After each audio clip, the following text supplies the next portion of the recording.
With the fantastic, well-earned, and honestly pretty late news that the show will be returning for its third season, I thought it would be a good time to revisit The Bear's wonderful second showing. Like the restaurant itself, The Bear leveled up in Season 2. Not that the first season wasn't great, I owe my most popular video to its penultimate episode, but there was something undeniably better, more emotional, and more focused about the show's second series, and in particular 2 standout episodes from the season, which I believe has the most to do with the show's use of dramatic contrast.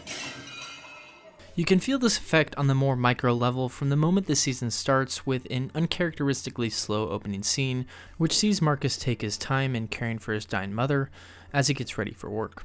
In the following Chicago from above drone sequence, the shots continue to be longer, to sit. Even the shots of Natalie in her office and the kitchen setting up shop are slow and pensive, as a similarly down-tempo track The Show Goes On by Bruce Hornsby in the Range plays. It's a sharp contrast to the show we know for being fast and stress-inducing, whose cuts are quick and shots often incredibly dynamic. It's a necessary breather before the season in front of us, which features moments debatably even more intense than Review the season prior. You're nothing. The scene directly following the intro is more of what we're accustomed to. Quicker cuts, more Carmy yelling, more problems and debt stacking up upon the restaurant. And then we get this scene, which goes back to the slower pace as a purposeless and struggling Richie unravels in front of Carmy. Are you recognizing the pattern here? Light, intense, slow, fast, inward-looking, outward-looking, doing what we expect, doing what we don't. Dramatic contrast. It's the secret to the show's success and why it's simply never boring. And it's no better presented than in the Bear's mid-season 1-2 punch of the episodes Fishes and Forks. On the surface, these are 2 polar opposites, 2 of the more distinct episodes in the show's entire run. One is a flashback bottle episode set during a Christmas dinner featuring the entire Brasato family, and one is a side quest at a 3 Michelin star restaurant set in the present day, focusing on just one of our supporting characters. Fishes, the first of the 2, is a lot to handle, and intentionally so. It's not only significantly longer than the average episode of The Bear, but it's just more in every way. More conflict, more characters, more dialogue.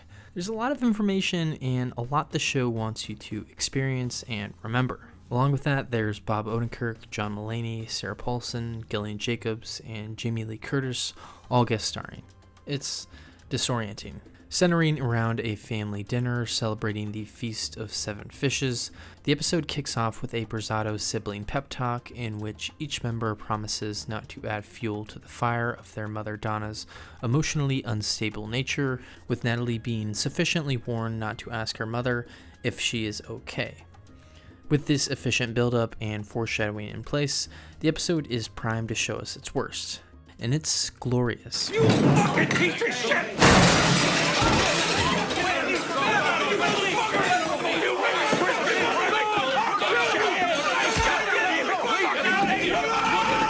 But of course, it's not all chaos.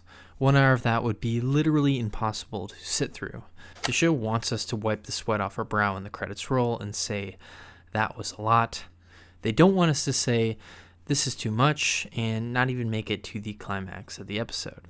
This is why we get quiet scenes between Richie and his pregnant wife Tiffany, who are separated in the present day, to take us both physically and emotionally out of the busyness of the never-ending kitchen drama.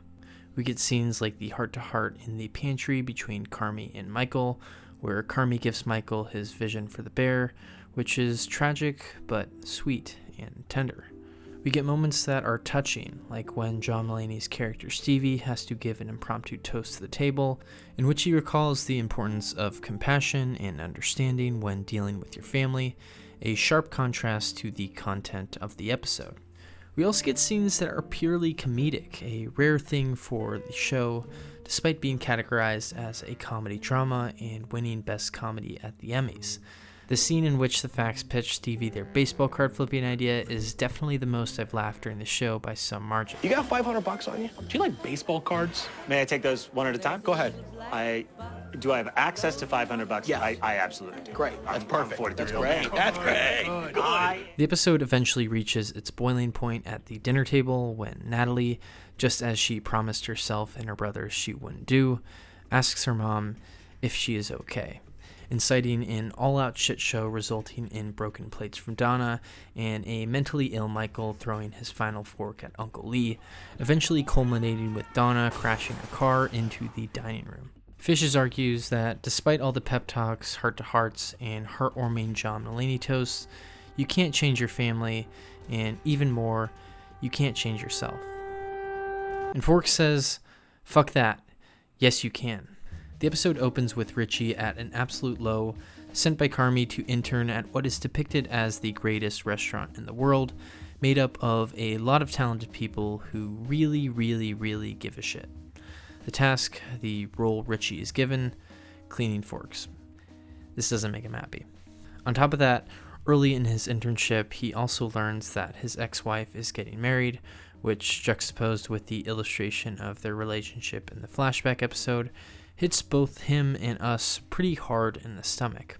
Over the course of the episode, however, Richie buys into the restaurant, taking lessons learned from both the staff and the customers that live for it. Probably my favorite moment of the episode, and I'm totally not unique for this take, is when Richie finally gets his time to shine, delivering a surprise deep dish pizza Micro basil, fuck yes. to guests who were overheard saying that they were bummed that they were leaving Chicago without trying its iconic pizza style. It fills me with glee to see Richie so full of life and chatting up the patrons, and it's a moment of triumph for a character that has earned it in a show that often lacks anything close to uplifting. Despite only being a part of the restaurant for a week, Richie is able to form a bond with many of the staff.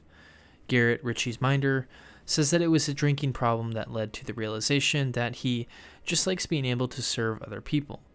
Chef Terry, Olivia Colman, says that time peeling mushrooms is time well spent, aka take pride in what you do, aka every little thing counts, aka if it matters to you, then it matters. It's a surprisingly layered and beautiful outlook on life. It's just a nice little fun detail, so when the diners see it, they know that someone spent a lot of time on their dish. It's moments like this in an episode like this that really strike a chord and help us as an audience understand what this crazy world means to Carmi, Sydney, Marcus, and now Richie. Why this story, the story of the bear itself, matters. It's also a perfect counter-argument to Fishes, demonstrating through the positive change arc of Richie that you can change, that the past doesn't have to haunt you, keep you in arrested development, or lock you in the freezer. I would argue that the show as a whole would be significantly hindered if either of these episodes did not exist, not because they're insanely crucial to the surface level plot, but because they highlight, better than any other episode, these two dueling arguments that the bear has built from its characters over the course of its run.